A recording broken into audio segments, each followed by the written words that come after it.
Welcome back to study centre.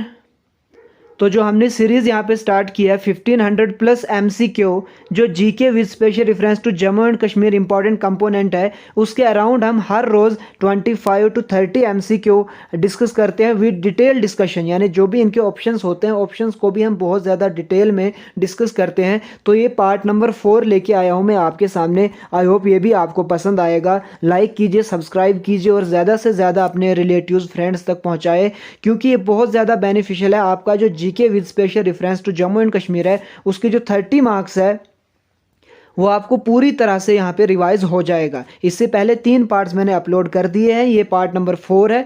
तो part number 4 हम directly यहाँ पे स्टार्ट करते हैं और देखते हैं पहला और मोस्ट इंपॉर्टेंट क्वेश्चन क्या है। यहाँ पे आज का पहला और मोस्ट इंपॉर्टेंट क्वेश्चन है, with reference to Andaman and Nicobar island which of the following statement is not correct. यानी कि जो Andaman and Nicobar group of island है, उनके रिलेटेड इनमें से कौन सी स्टेटमेंट करेक्ट नहीं है। देखिए, ये जो नॉट करेक्ट होती है ना, हमेशा इसमें हम ज़्यादा चीज़ें सीखते हैं as compare to correct statement. तो हम देखेंगे इनमें से कौन सी करेक्ट नहीं है। पहली अगर मैं बात करूँ, पहली स्टेटमेंट है, Andaman and Nicobar islands were form due to collision between Indian plate and Burma minor plate. जी हाँ, ये बिल्कुल राइट है। अगर आपको कभी भी पूछ लिया जाए कि जो अंडमान एंड निकोबार आइलैंड है, इनकी फॉर्मेशन कैसे हुई थी, Andaman and Nicobar islands were form due to the collision between the 2 plates. और वो 2 प्लेट्स कौन सी थी? इंडियन प्लेट्स एंड जो बर्मा की माइनर प्लेट थी, उसके दरमियान कोलिजन की वजह से अंडमान एंड निकोबार आइलैंड बने हैं। तो ये पहली जो स्टेटमेंट है ये राइट हो जाएगी, लेकिन हमें पूछा है रॉन्ग स्टेटमेंट, तो ये है राइट। दूसरा है, Andaman and Nicobar islands are southward extension of Arakan Yoma range. जो म्यांमार, जब आप मैप को देखोगे इस तरह से, जो पूरा इस तरह का आपको दिखेगा Andaman and Nicobar group of island. यहाँ से आप जब ऊपर जाओगे, यहाँ पे आपको दिखेगा म्यांमार। तो जो म्यांमार में अराकन योमा है, उसी रेंज का सबमर्ज्ड पीक दोबारा से एमर्ज्ड होके क्या बनी है? Andaman and Nicobar group of island. तो जो दूसरी स्टेटमेंट है ये भी राइट हो जाएगी। Saddle Peak is the highest peak in the Andaman and Nicobar island. जी हाँ, जो सैडल पीक है ये है highest peak in Andaman and Nicobar group of island. इसी तरह से फोर्थ स्टेटमेंट है, डनकन पैसेज सेपरेट्स अंडमान फ्रॉम निकोबार। ये आपका रॉन्ग हो जाएगा। क्यों? देखिए, पहला स्टेटमेंट राइट, दूसरा स्टेटमेंट राइट, तीसरा स्टेटमेंट राइट, चौथा स्टेटमेंट मैंने आपको बोला रॉन्ग है। क्योंकि ये डनकन पैसेज है ना, ये सेपरेट करता है साउथ अंडमान और लिटिल अंडमान। जो लिटिल अंडमान है और साउथ अंडमान है, उन दोनों को सेपरेट करता है कौन? डनकन पैसेज, न कि ये सेपरेट करता है Andaman and Nicobar group of island को। हम इसको एक बार मैप पे देख लेंगे, Andaman and Nicobar group of islands को पूरे डिटेल में हम यहाँ पे चीज़ों को देखने की कोशिश करेंगे। एक बार हम देखते हैं मैप पे, ठीक है। तो ये आप यहाँ पे देख सकते हो, जो Andaman and Nicobar group of island है उनको सेपरेट करता है 10 डिग्री चैनल। यहाँ पे बोला गया था फोर्थ स्टेटमेंट में कि Andaman and Nicobar group of island को सेपरेट करता है कौन? डनकन पैसेज, जो बिल्कुल गलत था। डनकन पैसेज आप यहाँ पे देख सकते हो, ये रहा लिटिल अंडमान और ये ऊपर रहा यहाँ पे अराउंड ये रहा साउथ अंडमान। साउथ अंडमान और लिटिल अंडमान के बीच में कौन सा पैसेज है? डनकन पैसेज है। जो 10 डिग्री चैनल है वो अंडमान एंड निकोबार ग्रुप जो आइलैंड्स है उनके बीच में है। इसी तरह से अगर हम और चीज़ें यहाँ पे कोशिश करें जानने की, ये रहा Andaman and Nicobar group of island. यहाँ पे भी आप देख सकते हो, ये है साउथ अंडमान और यह लिटिल अंडमान, इन दोनों के बीच में ही है डनकन पैसेज। अगर हम बात करें यहाँ पे 10 डिग्री चैनल, ये आप देख सकते हो, ऊपर है अंडमान ग्रुप ऑफ आइलैंड और ये रहा निकोबार ग्रुप ऑफ आइलैंड। इन दोनों को सेपरेट कौन करता है? 10 डिग्री चैनल। यहाँ पे हम बात करें, जो Andaman and Nicobar group of island है वो इंडोनेशिया से अलग होते हैं बाय ग्रेट चैनल। यानी जो चैनल है between Andaman and Nicobar group of island and Indonesia, वो कौन सा चैनल है? Great channel. इसी तरह से एक और चैनल है जिसको हम बोलते हैं कोका चैनल। कोका चैनल है जो Andaman and Nicobar group of island है और म्यांमार है, उन दोनों को सेपरेट कौन करता है? कोका चैनल। और ग्रेट चैनल सेपरेट करता है Indonesia and Andaman and Nicobar group of island को। आई होप आपको पहला जो क्वेश्चन है वो पूरी तरह से समझ आया होगा। तो अगर समझ आया एक बार लाइक कर दीजिए। चलते हैं क्वेश्चन नंबर 2 की तरफ। क्वेश्चन नंबर 2 है यहाँ पे, which state does not share its boundary with Myanmar. यानी इनमें से कौन सी स्टेट है जो अपना बॉर्डर म्यांमार के साथ शेयर नहीं करता है। यहाँ पे मैं आपको एक रफली मैप ड्रा करके ये चीज़ बताता हूँ, ठीक है। अगर कुछ इस तरह से मैं ड्रा करूँ नॉर्थ ईस्टर्न स्टेट्स, ठीक है, क्योंकि नॉर्थ ईस्टर्न स्टेट्स के साथ ही म्यांमार बॉर्डर शेयर करता है।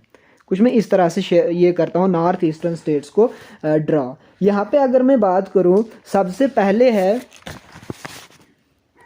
यहाँ पे अगर मैं त्रिपुरा का रख लेता हूँ, ये मैं रफली मैप ड्रा कर रहा हूँ, अगेन मैं बोल रहा हूँ। त्रिपुरा के बाद है मिज़ोरम, मिज़ोरम के बाद है मणिपुर, मणिपुर के बाद आती है यहाँ पे नागालैंड, और यहाँ पे आ जाती है अरुणाचल प्रदेश, ठीक है। और जो म्यांमार है वो यहाँ से इस तरह से म्यांमार हमें देखने को मिलता है। अगर हम नॉर्थ ईस्टर्न स्टेट की बात करें, म्यांमार के साथ त्रिपुरा बिल्कुल भी बॉर्डर शेयर नहीं करती है। किस किस के साथ करती है? मणिपुर के साथ करती है, मणिपुर के साथ करती है, इसी तरह से मिजोरम के साथ करती है, नागालैंड के साथ करती है और अरुणाचल प्रदेश के साथ करती है। ओवरऑल इन 4 स्टेट्स के साथ म्यांमार बॉर्डर शेयर करता है। तो देखिए, अरुणाचल प्रदेश के साथ करती है, मिजोरम के साथ करती है, मणिपुर के साथ करती है, लेकिन सिक्किम यहाँ पे कहीं पे भी हमें नहीं दिखा, क्योंकि सिक्किम ऑलमोस्ट यहाँ पे, अगर इस मैप को हम आगे एक्सटेंड करें तो सिक्किम ऑलमोस्ट यहाँ पे। हम इसको एक बार इंडियन मैप पे देख ही लेते हैं, ठीक है, just a minute.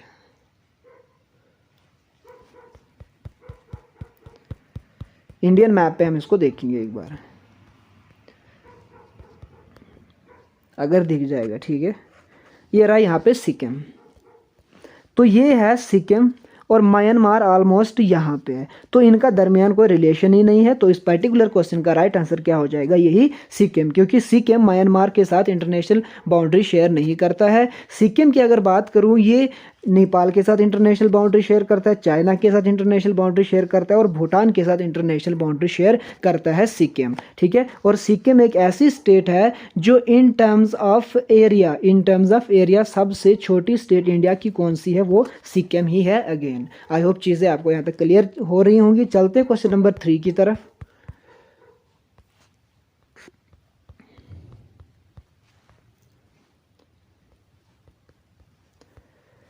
The tropic of cancer passes through how many states of India? जो ट्रॉपिक ऑफ कैंसर है वो पास कितनी स्टेट से होता है इंडिया में? तो ये आप याद रख लीजिए कि जो ट्रॉपिक ऑफ कैंसर है ये इंडिया की 8 स्टेट से पास होता है। देखिए, ट्रॉपिक ऑफ कैंसर क्या होता है? जब ये अर्थ है, अर्थ को हमने 2 पार्ट्स में, मतलब 2 तरह से डिवाइड किया है। एक तो हमने इसको ऐसे हॉरिजॉन्टली डिवाइड किया है, एक हमने इसको लॉन्गिट्यूडनली डिवाइड किया हुआ है। ये जो लॉन्गिट्यूडनल ये होते हैं ना, इनको हम बोलते हैं लॉन्गिट्यूड्स, और ये जो होते हैं इस तरह के, इनको हम पैरेलल्स, इनको हम बोलते हैं लैटिट्यूड्स। ये आपको पता ही होगा, ठीक है। अब देखिए, ये जो लॉन्गिट्यूड्स एंड लैटिट्यूड्स है, ये हमें टाइम कहाँ पे एक पर्टिकुलर प्लेस पे जाने के लिए, टाइम को फिक्स करने के लिए, इन सब चीज़ों के लिए हेल्प करते हैं ये लॉन्गिट्यूड्स और लैटिट्यूड्स। ये हो गए लॉन्गिट्यूड्स और ये हो गए लैटिट्यूड्स, ठीक है। यहाँ पे बात क्या आई है? यहाँ पे बात आई है हमें ट्रॉपिक ऑफ कैंसर की। तो जो ट्रॉपिक ऑफ कैंसर होता है, इस तरह से मैंने आपको क्या बोला कि अर्थ को हमने इस तरह से डिवाइड कर दिया है। जो हमने इसको डिवाइड कर दिया है, ये बहुत से इस तरह के पैरेलल्स है। उनमें से जो सेंटर में सबसे बड़ा सर्कल है उसको हम बोलते हैं इक्वेटर। फिर जब हम नॉर्थ की तरफ जाएंगे 23.5 डिग्री पहुंचेंगे, वहां पे आ जाएगा ट्रॉपिक ऑफ कैंसर। इसी तरह अगर 23 डिग्री साउथ जाएंगे हम 23 डिग्री हाफ, तो ट्रॉपिक ऑफ कैप्रिकॉन आ जाता है। इसी तरह 66.5 डिग्री अगर हम नॉर्थ जाए, यहाँ पे आ जाता है आर्कटिक सर्कल। इसी तरह अगर 66.5 डिग्री हम साउथ की तरफ जाए, यहाँ पे आ जाता है अंटार्कटिक सर्कल। अब ये रहा इक्वेटर, ठीक है। इक्वेटर के बाद आ जाता है ट्रॉपिक ऑफ कैंसर। यही जो ट्रॉपिक ऑफ कैंसर है वो इंडिया के, मतलब इंडिया से क्रॉस होता है, क्योंकि अगर इंडिया की मैं यहाँ पे लोकेशन बताऊँ तो इंडिया की लोकेशन कुछ इस तरह से बन जाती है, ठीक है, जस्ट ए मिनट। ये इस तरह की इंडिया की। तो जो ट्रॉपिक ऑफ कैंसर है, ट्रॉपिक ऑफ कैंसर कहाँ से पास हो जाता है? इंडिया के बीचों बीच से पास हो जाता है। इंडिया को पूरे 2 पार्ट्स में डिवाइड कर देता है ट्रॉपिक ऑफ कैंसर। और इंडिया का एक ऐसा रिवर है जो ट्रॉपिक ऑफ कैंसर को क्रॉस करता है। वो कौन सा रिवर है? वो है माही रिवर। और ये अकेला एक ऐसा रिवर है जो ट्रॉपिक ऑफ कैंसर को पूरे वर्ल्ड में कट करता है। और वो रिवर कौन सा है? इंडिया का रिवर है। कौन सा रिवर है? माही रिवर है। तो यहाँ पे हम सिंपली अगर बात करें ट्रॉपिक ऑफ कैंसर इंडिया की कितनी स्टेट से पास होता है, वो 8 स्टेट से पास होता है। एक बार हम मैप पे भी इसको देख लेते हैं।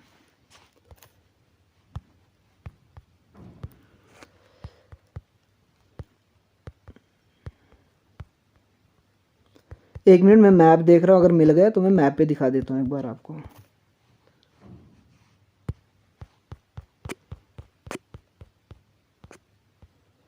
जी हाँ, यहाँ पे आप देख सकते हो इन 8 स्टेट्स में, किन 8 स्टेट्स में, गुजरात, मध्य प्रदेश, झारखंड, वेस्ट बंगाल, मिजोरम,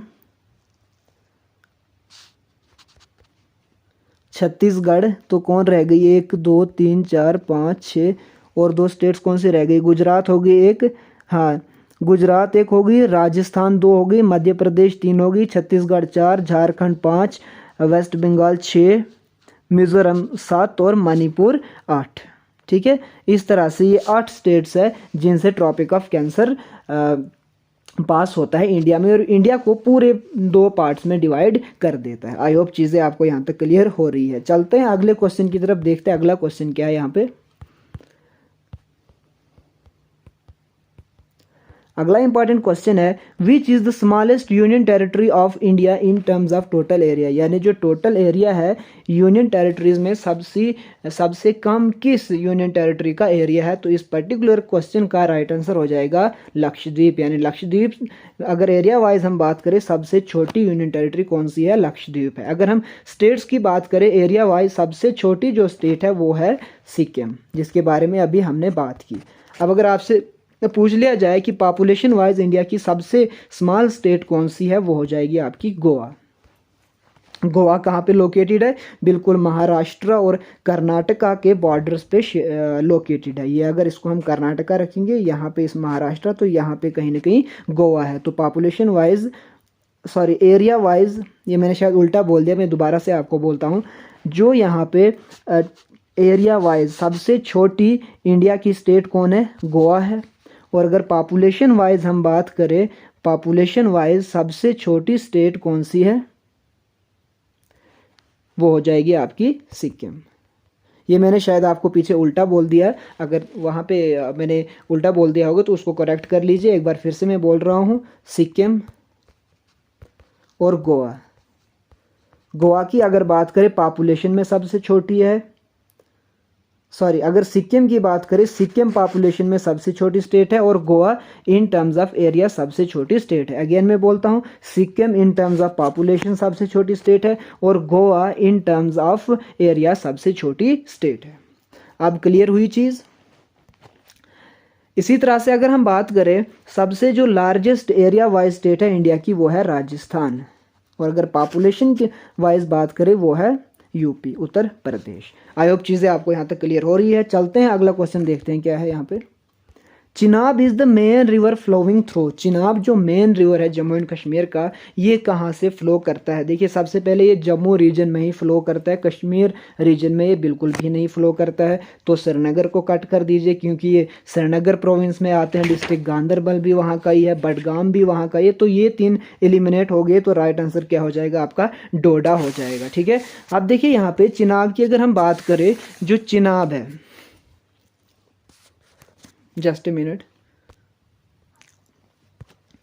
तो ये जो चिनाब है ये एक इंपॉर्टेंट ट्रिब्यूटरी है किसकी, इंडस रिवर की। इंडस रिवर जो सिंगे खंबाब से तिब्बत से निकलता है उसकी एक इंपॉर्टेंट ट्रिब्यूटरी है चिनाब रिवर। और ये चिनाब रिवर है ना, ये निकलता कहाँ से है, बारालाचाला पास है, बारालाचाला पास है एक हिमाचल प्रदेश में, वहाँ से ही ओरिजिनेट होता है रिवर चिनाब। और ये एंटर होता है जम्मू एंड कश्मीर में और डोडा, रामबन इन सब एरियाज़ में आता है। उसके बाद चले जाता है पाकिस्तान में अरेबियन सी में, आगे जाके ये इंडस के साथ मिलके कहाँ चले जाता है, अरेबियन सी में। अगला question, Pandrethan in Rajatarangini refers to the present day. जो पंड्रिथन नाम है ये किसके लिए इस्तेमाल किया गया था, राजतरंगिनी में। राजतरंगिनी जो एंशेंट हिस्ट्री है कश्मीर की उसके बारे में बोलता है, ये लिखी थी कल्हना ने। ये जो राज तरंगिणी बुक है किसने लिखी थी? कल्हना ने। ये कश्मीर की जो एंशियंट हिस्ट्री है उसके बारे में बोलता है और ये अराउंड 1148 के आसपास लिखी गई थी। इसमें एक टर्म यूज़ की गई थी जिसका नाम है पेंद्रेथन। और ये पेंद्रेथन किस पर्टिकुलर मॉडर्न डेज में ये कौन सी जगह है जिसके लिए राज तरंगिणी में पेंद्रेथन यूज़ किया गया है? ये है श्रीनगर। यानी श्रीनगर के लिए राज तरंगिणी में कौन सा वर्ड यूज़ किया गया है? पेंद्रेथन। ठीक है। जम्मू की अगर बात करें, मानसर सुरिनसर लेक जम्मू में पाई जाती है जो कि रामसर वेटलैंड कन्वेंशन के अंडर एक वेटलैंड है। इसी तरह अगर मैं जम्मू की बात करूँ, बागे बहू है वहाँ पे, अमर महल है वहाँ पे, रणबीरवेश्वरा टेम्पल है वहाँ पे। तो बहुत सी चीज़ें हैं जम्मू में और इसको बोला जाता है सिटी ऑफ टेम्पल्स। श्रीनगर की अगेन हम बात करें, श्रीनगर शंकराचार्य टेम्पल है यहाँ पे। शंकराचार्य टेम्पल का एक और नाम है तख्त सुलेमान है इसका नाम। तख्त सुलेमान के अलावा इसका एक और नाम है जयतेश्वरी। एक और नाम है शंकराचार्य टेम्पल का पास पहाड़। पहलगाम की अगर हम बात करें, अनंतनाग डिस्ट्रिक्ट में आता है। लेह जो लद्दाख यूनियन टेरिटरी में आता है। आई होप चीज़ें आपको यहाँ तक क्लियर हो रही है। चलता है अगला क्वेश्चन डिस्कस करते हैं यहाँ पे हम। King Hari Singh ranked over Jammu and Kashmir between, यानी जो किंग हरि सिंह थे उन्होंने जम्मू एंड कश्मीर में कब से कब तक रूल किया था? हमें पता है कि जब 1819 से लेकर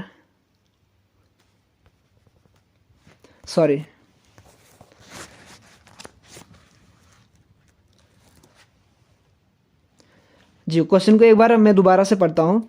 king Hari Singh ranked over Jammu and Kashmir between, यानी जो किंग हरि सिंह है उसने जम्मू एंड कश्मीर में कब से कब तक रूल किया था? तो इसने रूल किया था 1925 से लेकर 1948 तक। ये लास्ट महाराजा थे। ठीक है। जो सिख रूल था, सिख रूल में जो लास्ट रूलर थे वो कौन से थे? वो यही थे, महाराजा हरि सिंह।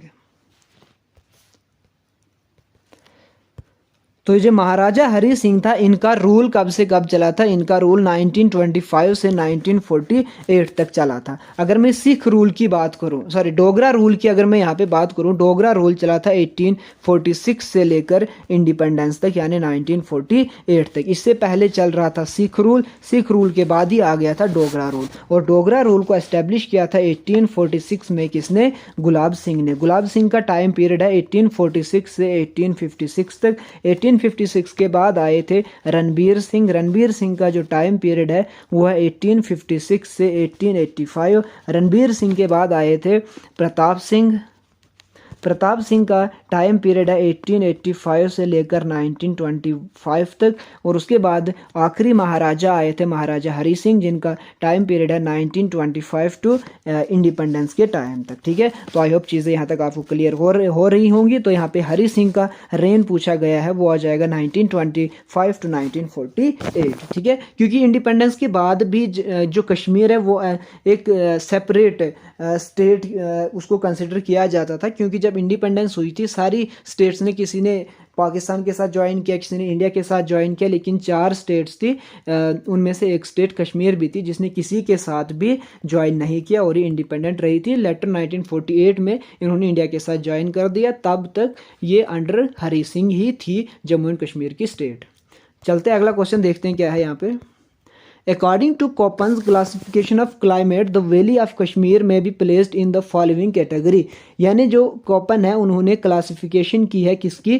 क्लाइमेट की। क्लाइमेटिक क्लासिफिकेशन जो उन्होंने की है इंडिया को लेके, उसने पूरी इंडिया को 8 पार्ट्स में डिवाइड किया हुआ है। यानी क्लाइमेटिक क्लासिफिकेशन जो कोपन ने की है इंडिया के लिए, वो उसने पूरी इंडिया को कितने पार्ट्स में डिवाइड किया है? 8 पार्ट्स में। तो हमसे पूछा गया है कि जम्मू एंड कश्मीर किस पार्ट में आता है, तो हम इसको डायरेक्टली मैप पे ही देख लेते हैं।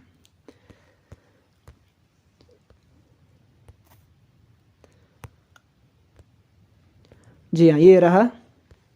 तो एक बार आप इसको अच्छे से देख लीजिए। एक बार जब आप इसको अच्छे से देख लीजिए यहाँ पे लिखा हुआ है, नीचे डिटेल में इसको समझाया भी है। आप इसको एक बार देख लीजिएगा, फिर आप इसको आंसर कर दीजिएगा। मैं इसका आंसर आपको नहीं बताने वाला। ठीक है। ये जो कोपन क्लासिफिकेशन था ये करता था on the basis of precipitation. ठीक है। कितनी प्रेसिपिटेशन है वहाँ पे और कितना टेम्परेचर है, इस बेसिस पे जो कोपेन है उन्होंने 8 पार्ट्स में पूरी इंडिया को डिवाइड कर दिया था। और 8 पार्ट्स आपने स्क्रीनशॉट लिया होगा मैप का, वहाँ से आप देख के इस पर्टिकुलर क्वेश्चन का राइट आंसर कर लोगे, क्योंकि मैं हर दिन आपको कोई ना कोई क्वेश्चन होमवर्क देता ही हूँ। चलते हैं अगला क्वेश्चन देखते हैं क्या है यहाँ पे। Jhelum rises from which place, Jhelum कहाँ से निकलता है। देखिए गंगोत्री ग्लेशियर से, मैंने कल ही आपको बोला था, यहाँ से निकलता है कौन सा रिवर, रिवर गंगा। और जब ये गंगोत्री ग्लेशियर से रिवर गंगा ओरिजिनेट होता है, इसको क्या बोला जाता है, भागीरथी बोला जाता है। और ये भागीरथी जब इसके साथ देवप्रयाग में अलकनंदा मिलता है, तब इसी भागीरथी रिवर का नाम हो जाता है आगे गंगा रिवर। ठीक है, तो जो एक अलकनंदा रिवर है ये एक ट्रिब्यूटरी है किसकी, भागीरथी। देखिए एक होती है ट्रिब्यूटरी, ट्रिब्यूटरी होती है अगर ये एक मेन रिवर है, इसके साथ एक छोटी स्ट्रीम आके मिल गई, इसको हम बोलेंगे ट्रिब्यूटरी। इसी तरह अगर एक मेन रिवर है, ये खुद को अलग अलग पार्ट्स में डिवाइड कर देगा, इसको हम बोल देंगे डिस्ट्रीब्यूटरी। आई होप चीज़ें आपको यहाँ तक क्लियर हो रही है। तो इस पर्टिकुलर क्वेश्चन का राइट आंसर हो जाएगा वेरीनाग, क्योंकि जेहलम कहाँ से निकलता है, वेरीनाग से। जो वेरीनाग स्प्रिंग है ये किसने कंस्ट्रक्ट किया था, ये किया था मुगल एम्परर जहांगीर ने, जिन्होंने अपनी बिलाउड के साथ 14 समर्स गुजारे थे जम्मू एंड कश्मीर में, जिन्होंने शालीमार बाग बनाया था, जिन्होंने चश्मा शाही बनाया था। इसी तरह से उन्होंने बहुत से टूरिस्ट प्लेसेस बनाई थी और यहाँ पे बहुत ज़्यादा रहते थे वो समर्स में। वेरीनाग से ही निकलता है जेहलम, जिसको बोला जाता है नाइल ऑफ कश्मीर। ठीक है, ये जो वेरीनाग स्प्रिंग है ये पूरा इस तरह से आपको दिखेगा और इसके सामने गार्डन है इस तरह का, बहुत ब्यूटीफुल प्लेस है। और ये किस डिस्ट्रिक्ट में आता है वेरीनाग, ये आता है अनंतनाग डिस्ट्रिक्ट में। चलते हैं देखते हैं अगला क्वेश्चन क्या है। Where is the origin of Chenab river, Chenab river का ओरिजिन कहाँ पे है, मैंने आपको अभी बोला। चिनाब रिवर जब ये निकलता है, ये निकलता है कहाँ पे, हिमाचल प्रदेश से निकलता है। पहले आप स्टेट याद रखिए, हिमाचल प्रदेश, सॉरी चिनाब का जो ओरिजिन प्लेस है वो क्या है, हिमाचल प्रदेश है। हिमाचल प्रदेश में भी किस प्लेस से, लाहुल। तो इस क्वेश्चन नंबर इसका राइट आंसर हो जाएगा लाहुल, की जो चिनाब रिवर है वो ओरिजिनेट कहाँ से होता है, लाहुल से। ये ओरिजिनेट एज चिनाब नहीं होता है, ये अलग अलग दो स्ट्रीम्स, इस तरह से दो स्ट्रीम्स आती है। एक का नाम है बारा, एक है लच्छा, सॉरी बारा लच्छा से ओरिजिनेट होता है।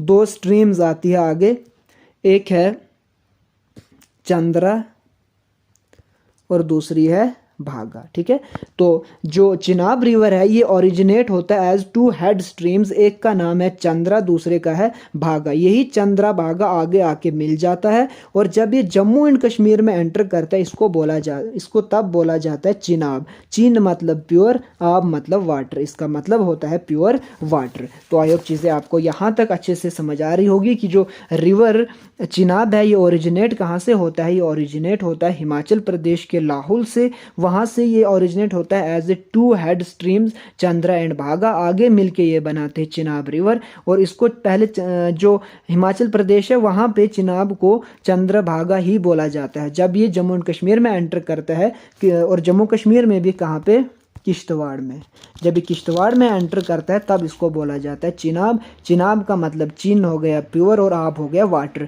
यानी प्योर वाटर इसकी लिटरल मीनिंग हो जाती है यहाँ पे। ठीक है, तो इस पे बहुत से प्रोजेक्ट्स बने हैं, जैसे डुलहस्ती प्रोजेक्ट है, इस पे बगलिहार प्रोजेक्ट है, सलाल प्रोजेक्ट है, स्वालकोट प्रोजेक्ट है, रेटल प्रोजेक्ट है। तो ये बहुत मल्टीपल प्रोजेक्ट्स बनाए गए हैं चिनाब रिवर पे। अब जितने भी प्रोजेक्ट्स मैंने आपको बोले इनका आप होमवर्क में क्या करोगे, डिस्ट्रिक्ट देखोगे, किस डिस्ट्रिक्ट से रेटल है, किससे स्वालकोट है, किससे दुलहस्ती प्रोजेक्ट है, कहाँ पे बगलियार किस डिस्ट्रिक्ट में, ये चीज़ें आप घर से इतना कर लीजिएगा। ठीक है, श्रीनगर अगेन हमने देखा, हेमकुंड लाहौल कुछ भी नहीं है। चलते हैं अगले क्वेश्चन की तरफ।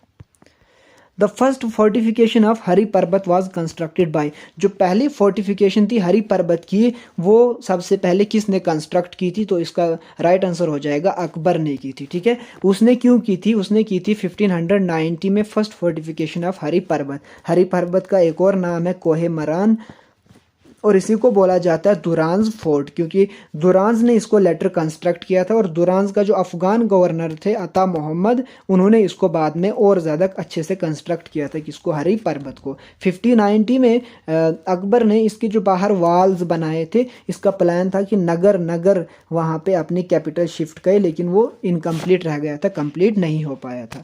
अकबर की बात, शाहजहां की बात करें, इन्होंने जो ताजमहल बनाया, ठीक है, जहांगीर के बेटे थे। चलते आगे, हुमायूं जिन्होंने बैटल ऑफ कन्नौज लड़ी थी शेरशाह सूरी के साथ, ठीक है। जो हुमायूं है इन्होंने 1540 में बैटल ऑफ कन्नौज लड़ी थी, किसके साथ? शेरशाह के साथ। उसके बाद ये भाग गए थे, ये इंडिया में नहीं रहे थे। उसके बाद फिर 1556 के आसपास ये वापस आ गए थे हुमायूं। शेरशाह जिसका ओरिजिनल नेम क्या था? फरीद था। इन्होंने हुमायूं को हरा के यहाँ पे शहर अपनी डायनेस्टी को स्टार्ट कर दिया था। चलते हैं अगले क्वेश्चन की तरफ, देखते हैं अगला क्वेश्चन क्या है। The tenure of the legislative assembly of Jammu and Kashmir is, जो टेन्योर है Jammu and Kashmir legislative assembly का वो कितना है? देखिए, जम्मू एंड कश्मीर जब स्टेट था तो यहाँ पे 6 ईयर था, लेकिन अब ये ख़त्म हो गया। अब जो Jammu and Kashmir legislative assembly का टेन्योर है वो 5 ईयर्स होगा। और एक और डिफरेंस, जब जम्मू एंड कश्मीर स्टेट था यहाँ पे बाई कैमरल लेजिस्लेचर था, लेकिन अब यहाँ पे क्या है? अब यहाँ पे यूनिक कैमरल लेजिस्लेचर है। इसका क्या मतलब होता है बाई कैमरल और यूनिक कैमरल? जहाँ पे एक ही हाउस होगा। देखिए, किसी भी स्टेट लेजिस्लेचर में या तो एक हाउस हो सकता है या तो 2 हाउस हो सकते हैं। जहाँ पे 2 हाउस होंगे वो होते हैं लेजिस्लेटिव असेंबली और लेजिस्लेटिव काउंसिल। जहाँ पे ये दोनों हाउसेज होंगे उसको ही हम बोलते हैं बाई कैमरल लेजिस्लेचर। जैसे कि जम्मू एंड कश्मीर था पहले जब स्टेट थी, लेकिन अब Jammu and Kashmir union territory क्या है? अब है ये यूनिक कैमरल लेजिस्लेचर। इसका मतलब होता है सिंगल हाउस, यानी वो सिंगल हाउस कौन सा? Legislative assembly. Jammu and Kashmir, Delhi and Puducherry, ये 3 यूनियन टेरिटरीज है जहां पे स्टेट लेजिस्लेचर है। अदरवाइज बाकी किसी भी यूनियन टेरिटरी में आपको स्टेट लेजिस्लेचर देखने को नहीं मिलेगा। और अगर बाई कैमरल लेजिस्लेचर की बात करें, तू भी MA कर 1 2 3 4 5 6, इन 6 स्टेट्स में इंडिया में क्या है? बाई कैमरल लेजिस्लेचर है। बाकी सारी स्टेट्स में और यूनियन टेरिटरीज में क्या है? Unique cameral legislature. ये कौन सी 6 स्टेट्स है? तेलंगाना, यूपी, बिहार, महाराष्ट्र, आंध्र प्रदेश और कर्नाटका। इन 6 स्टेट्स में है बाई कैमरल लेजिस्लेचर। तो आई होप चीज़ें आपको यहाँ तक क्लियर हो रही है। चलते हैं अगले क्वेश्चन की तरफ। In which of the following years the high court of Jammu and Kashmir was established, जो high court of Jammu and Kashmir है वो इनमें से किस साल मतलब बना था? ठीक है, सिंपल सी बात है कि जो Jammu and Kashmir high court है वो एस्टेब्लिश कब हुआ था? इसका करेक्ट आंसर हो जाएगा 1928 में। जम्मू एंड कश्मीर का फुल फ्लेज्ड अगर हाई कोर्ट हम बात करें, ये एस्टेब्लिश हुआ था 1928 में। और कब? 26 मार्च 1928 को। जो महाराजा हरि सिंह थे उन्होंने कन्वर सेन, लाला कन्वर सेन को बनाया था चीफ जस्टिस। और अगर पूछ लिया जाए कि जो जम्मू एंड कश्मीर का फर्स्ट चीफ जस्टिस कौन था, वो था लाला कन्वर सेन, जिसको महाराजा हरि सिंह ने first chief justice of Jammu and Kashmir high court बना लिया था। और इसके अलावा राज बहादुर और खान साहिब आगा को जज बनाया था। ठीक है, यानी एक चीफ जस्टिस और 2 जजेस अपॉइंट किए थे। किसने? महाराजा हरि सिंह ने, जब 1928 में बना था high court of Jammu and Kashmir. ठीक है, जो अगर प्रेजेंट की हम बात करें, यहाँ पे अगर बात करें तो जम्मू कश्मीर में जो हाई कोर्ट है उसी को बना दिया गया है Jammu and Kashmir and Ladakh high court. ठीक है, और जो गीता मित्तल ये बनी थी first chief justice of union territory of Jammu and Kashmir. ठीक है, आज है प्रेजेंट में Pankaj Mittal. Chief justice of Jammu and Kashmir high court कौन है? पंकज मित्तल। आई होप चीज़ें आपको यहाँ तक क्लियर हो रही है। अगर हो रही है तो प्लीज़ एक बार लाइक और सब्सक्राइब कर दीजिएगा। जो ट्रांसफ़र वगैरह होता है हाई कोर्ट जजेस का, वो सारे का सारा कौन देखता है? President of India. Next, which of the following was appointed as the first chief justice of Jammu and Kashmir high court? मैंने आपको अभी बोला जो लाला कन्वर सेन है उनको महाराजा हरि सिंह ने first chief justice of Jammu and Kashmir high court appoint किया था। और इसके साथ उसने 2 जजेस भी अपॉइंट किए थे। उनका नाम मैं दोबारा से बोल दूंगा, राज बहादुर लाला बोधराज, क्योंकि मैंने पहली बार शार्ट बोला था, ये एक इंसान का नाम है, राज बहादुर लाला बोधराज सवाने। और दूसरा था खान साहिब आगा सईद हुसैन, ठीक है। इन 2 बंदों को उसने जज अपॉइंट किया था महाराजा हरी सिंह ने। Next, which of the following is a part of Panchayati system in Jammu and Kashmir. जो पंचायत सिस्टम है जम्मू एंड कश्मीर में, वो हम according to Jammu and Kashmir Panchayati Raj act 1989, यानी जम्मू एंड कश्मीर का जो पंचायती राज है वो किसके थ्रू एडमिनिस्टर होता है, जम्मू एंड कश्मीर पंचायती राज एक्ट 1989 में। यहाँ पे 3 टियर पंचायती राज सिस्टम है। हल्का पंचायत है at village level, block development council है at block level, and district planning and development board है एट डिस्ट्रिक्ट लेवल। इसमें अमेंडमेंट हुई थी, अब district planning and development board की जगह हो जाएगा DDC, यानी डिस्ट्रिक्ट डेवलपमेंट काउंसिल है अब एट अपेक्स लेवल, लेकिन ये उससे पहले का क्वेश्चन है, इसलिए इसका राइट आंसर हो जाएगा D, all of the above. चलते हैं अगले क्वेश्चन की तरफ। द K2 और Godwin Austen the second highest peak of the world lies in which of the following region. जो वर्ल्ड की सेकंड हाईएस्ट पीक है K2, ठीक है, इसका दूसरा नाम क्या है, गॉडविन ऑस्टिन है। ये किस रेंज में, वर्ल्ड के किस रेंज में आती है, तो इसका राइट आंसर हो जाएगा काराकोरम रेंज। राइट आंसर क्या हो जाएगा, काराकोरम रेंज। जो वर्ल्ड की सबसे हाईएस्ट ये माउंट है वो है माउंट एवरेस्ट, ठीक है। उसकी कितनी हाइट है, 8848.56 और 8611 है K2 की, जो कि वर्ल्ड की सबसे दूसरे नंबर पे सबसे हाईएस्ट पीक है। आई होप चीज़ें यहाँ तक क्लियर हो रही है। चलते हैं अगले क्वेश्चन की तरफ। Akbar annexed the Kashmir from which of the following dynasty. Akbar ने कश्मीर को अनेक्स्ड किया था इनमें से किस डायनेस्टी से। तो अकबर ने जो चक डायनेस्टी थी, जो यूसुफ शाह चक था, उसको हरा के कश्मीर को अपने कब्जे में किया था। तो इस पर्टिकुलर क्वेश्चन का राइट आंसर हो जाएगा चक डायनेस्टी। ये वही चक डायनेस्टी है जिसको गाजी चक ने फाउंड किया था। किसने, गाजी चक ने। इन्होंने रूल किया था अप टू 1587 तक। जब 1587 में अकबर ने कश्मीर को अपने कब्जे में कर लिया, तो जो चक डायनेस्टी था उसका जो टाइम पीरियड था, जो उसका रूल करने का यहाँ पे टाइम था, वो खत्म हो गया।